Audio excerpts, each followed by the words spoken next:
भाग्यवान सबको मेरा नमस्कार। मैं ये बोलना चाहती हूँ कि as we know the condition of the schools, day by day it is getting worse and worse. You have to take action against the management for the schools. They are not getting nice food, they are not getting pure water, they are not getting classroom as well as they want as well.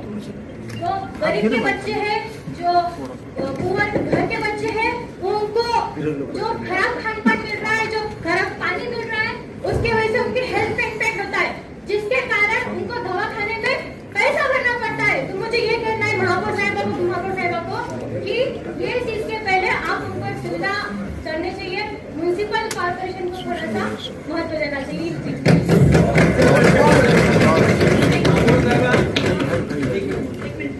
आपल्या महापालिकेच्या शाळेची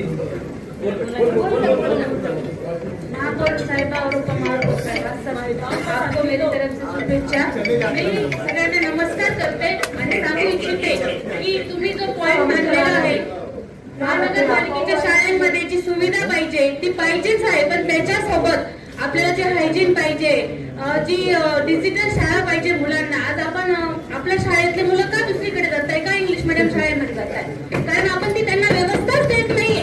आज तुम्ही भिवंडी सारख्या शाळांमध्ये बघा, भिवंडी सारख्या शाळांमध्ये महानगरपालिकेच्या शाळा इतक्या व्यवस्थित बनवल्या गेल्या आहेत की तिथल्या मुलांना दुसरीकडे जाण्याची गरजच नाहीये। आज फक्त पैसा असलेले मुलं इंग्लिश मीडियम सारख्या दुसऱ्या शाळांमध्ये शिकताय आणि आपल्या गोरगरिबांची मुलं का महानगरपालिकेच्या शाळेत त्यांना कोणतीच सुविधा का नाही मिळू शकत? याच्यासाठी आपण अभ्यास दौरा केला पाहिजे। भिवंडी सारख्या शाळेत आपण अभ्यास दौरा करून तिथला अभ्यास करून आपल्या मालेगाव शहरातल्या एक मिनिट थांबा,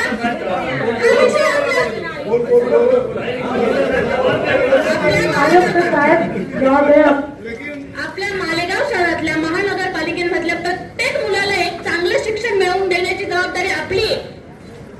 त्याच्यासाठी मी तुम्हाला सांगते, भिवंडी अभ्यास दौऱ्याचं सांगताय, भिवंडी अभ्यास दौरा झालाच पाहिजे आणि कुठला पॅटर्न आपण आणला पाहिजे आपल्या पहिल्या टप्प्यामध्ये 30 लाख आणि जशी आवश्यकता आपल्याला असेल त्याप्रमाणे टप्प्याटप्प्यानं शिष्यवृत्तीची व्यवस्था करण्यात येईल।